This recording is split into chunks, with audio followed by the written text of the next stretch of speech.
This channel does not promote any violent, harmful, or illegal activities. All content provided by this channel is meant for an educational purpose only. Top quality और consistent performance के लिए सिर्फ silver pump नाम याद रखना। টিভি9 বাংলায় আরো একবার স্বাগত। লিমা রয়েছে আপনাদের সঙ্গে। নজর এই মুহূর্তের বড় খবরের দিকে, তার কারণ সাঁইথিয়ার পর এবার মল্লারপুর। বীরভূমে 6 দিনের মাথায় আবারও শাসক নেতা খুন।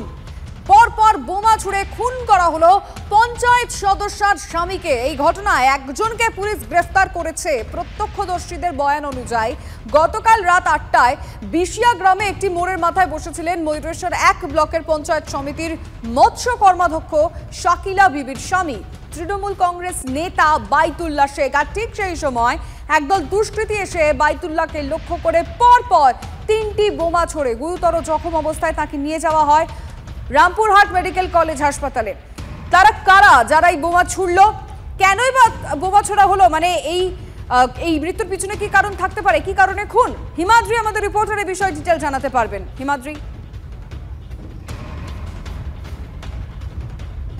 দেখো, একাধিক তথ্য উঠে আসে। পরিবারের লোকজন যেমন অভিযোগ করছেন যে সিপিএম এর লোকজন খুন করেছে, তাদের অন্য সিপিএম এর এই গ্রামেরই অন্য যে রাজনৈতিক দল রয়েছে তাদের লোকজন খুন করেছে। পাশাপাশি সিপিএম এবং বিজেপি তারা এই তত্ত্ব মানতে নারাজ। তারা বলছেন যে তৃণমূলের গোষ্ঠীদ্বন্দ্বের কারণে খুন হয়েছে।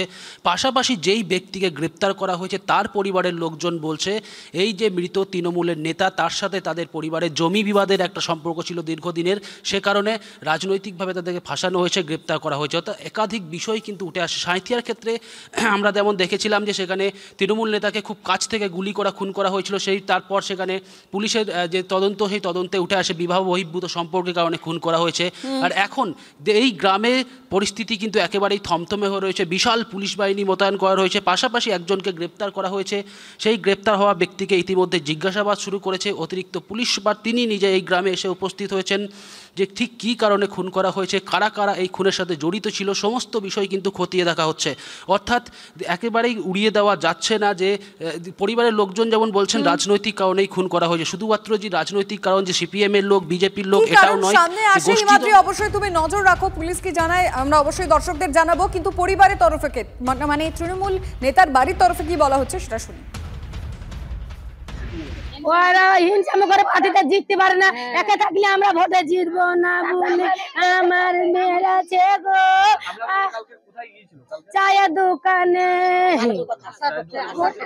আসার পথে অসীম, নাসিম আর বসির, তহজুল আর একজন আছে, ওর নাম ওই মুসা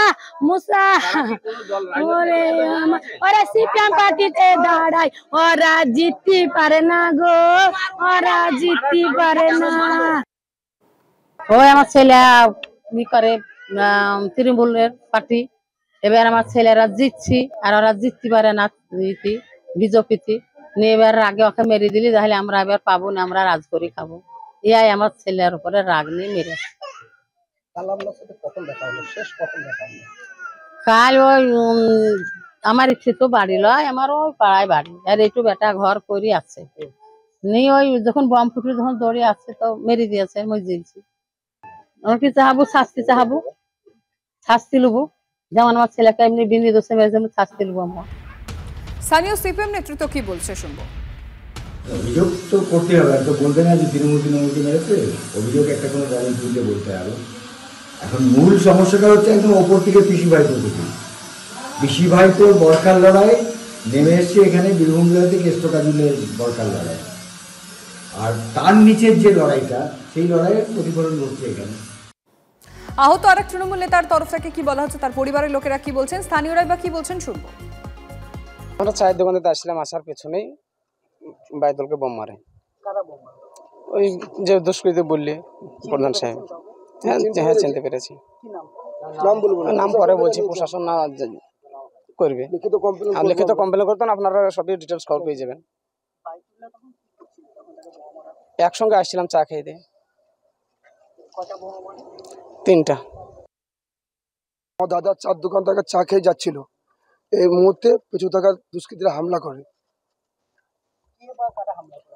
এটা একটা চক্রান্ত, বিজেপির চক্রান্ত, ষড়যন্ত্র ওরা করেছে এটা। আচ্ছা, আগে কি আপনার জানতে পেরেছিলেন যে আপনার দাদার উপর হামলা হতে পারে? আমরা অতটা জানতে পারিনি, জানতে পারলে অবশ্য সতর্ক হতাম। এর আগে ঘটেনি তো, আজ মোটামুটি 9 বছর শান্ত ছিল বিষয়, এই হঠাৎ হয়েছিল এটা। কি শুনবো এখন, শোনার কিছু বুঝতে পারা যাচ্ছে না তো। এটা বোমের আওয়াজ পেয়েছিলাম পরপর 3টা, ভালো আওয়াজ। তিনটে। স্থানীয় তৃণমূল নেতৃত্ব কি বলছে শুনবো। আমাদের গ্রামে তারা কারা? আমরা অন্ধকারে, রাতের অন্ধকারে। কোন রাজনৈতিক দলের লোক তারা? রাজনৈতিক দলের। কোন দলের?